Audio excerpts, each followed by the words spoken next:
Hello you guys, my name is Elizabeth Chartalis, and today I'm going to be presenting about the Enneagram test, what this test is, and why I think it's important for everyone to take, and I hope I can persuade you guys by the end of this speech to take the time, 10-20 minutes to take this test, because I think it's super beneficial to everyone's life, your relationships, and growing yourself as a person.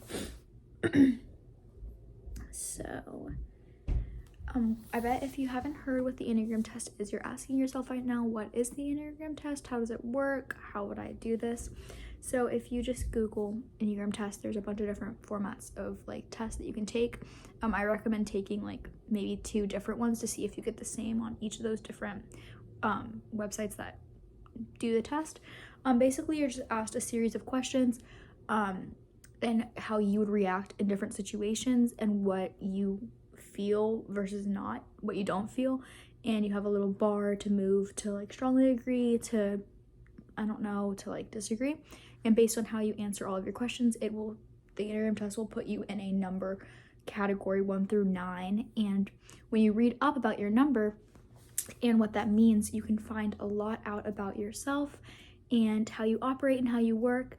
So it's super beneficial to people who like to learn more about why they do the things they do, that kind of thing, what their like deepest fear is and their deepest like strength and what they want in the world. It's really interesting to see the difference between a 1 and a 2 and what they go through life thinking. So it helps you get a better understanding of what other people are feeling as well as yourself. So here is the Enneagram chart. It's like this wheel, and all the numbers 1, 2, 3, 4, 5, 6, 7, 8, 9 up here, they all connect a little bit. So I'm gonna go through and kind of explain how they connect and what the meaning of this wheel is. So as an example, I'm a 2, so I find myself here, and every number or Enneagram type has a place they go, or a different number they pick up traits in when they're in stress and when they're when they're like in the best place they're in. So when I'm like feeling great, I'm doing awesome, I'm like I'm not taking my stress out on any of my loved ones, I'm like doing really good as a person, I'm healthy, I will pick up the positive traits of an Enneagram 4, the type that connects right here. And that could be like creativity. So when I'm at my best, I feel very creative, same as that positive trait as the 4. And when I'm really stressed out and just taking it out on other people and loved ones in my life, I take up the negative traits of an 8. And that doesn't like really mean much. It's just like it shows that we're all like, it's all connected, and that each of these types intertwine with each other, and it's really cool how that all works and how they formatted this. But also there are wings. So you may not just be a 2. You may not just be a full 2. You may be a 2 with a bit of a 3, a 2 with a bit of a 1, a bit of both, or neither. So myself, I'm a 2 with a bit of a wing 3. So there's a whole different category for 2 wing 3s versus just 2s or 2 wing 1s. So for me, I'm a little bit of the helper and a little bit of the achiever. So I have like I understand 3s. I pick up a little bit more of their challenges and tactics. At the end of the day, my base is 2, but I do pick up a little bit of those traits from a 3, and your test will kind of tell you that when you take it as well. So another thing about the wings is that if you're an 8, you can't be an 8 wing 3. You have to be either 8 wing 7, an 8 wing 9, or neither, or both, because you can only be around the circle. The wings are the only ones next to you. So that's interesting. Also, fun fact about the Enneagram test, you are your type from birth. So if you take it one day and you're 3, and then a month later and you're 7, and that month later you're 5, you're not. You're just one of those, but you're just trying to figure out which one you are. So here I wrote a positive and negative trait from each Enneagram type.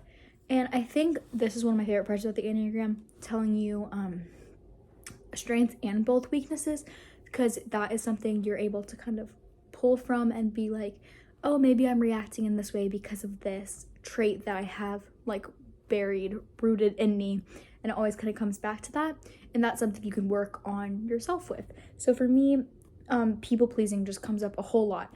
Like when I'm feeling the most anxious and stressed it's usually because I haven't been like setting clear boundaries with my loved ones and my friends and saying no, because I just want to make everyone else happy and I just completely forget about myself and I just completely drain myself. So when I read the Enneagram book, I took my test, it was super eye-opening because I was able to be like, oh, that's why I do that, and that's not a good thing. I'm actually being a people pleaser. And if you never say no, the yeses mean so much less. So I started taking the information the test taught me and trying to implicate that into my own life. So just to recap why I think it's important that everyone should take the Enneagram test is because, one, you can understand your loved ones deeper and better by knowing a little bit more about them and how they work. To resolve conflicts, I think, is a huge thing. Say me and my mom get in a fight, I'm like, oh, well, she's a 3, so she feels this in times of conflict, and I'm able to kind of like see into her mind a little bit more in a way that I wouldn't have been able to do before without taking the test. And to work on yourself and find areas where you're not so successful. Like I was saying with the people pleasing thing, it's been a huge eye-opening experience that I was able to find that throughout the test and kind of fix my life a little bit around that after I realized what the deep-rooted issue was. So it's a super helpful tool that only takes about 10-20 minutes to do, so I definitely recommend everyone should take the little Enneagram test, figure out what number you are, share with friends, make your friends take the test, and then you can learn a lot more about yourself and each other. So thank you so much for your time.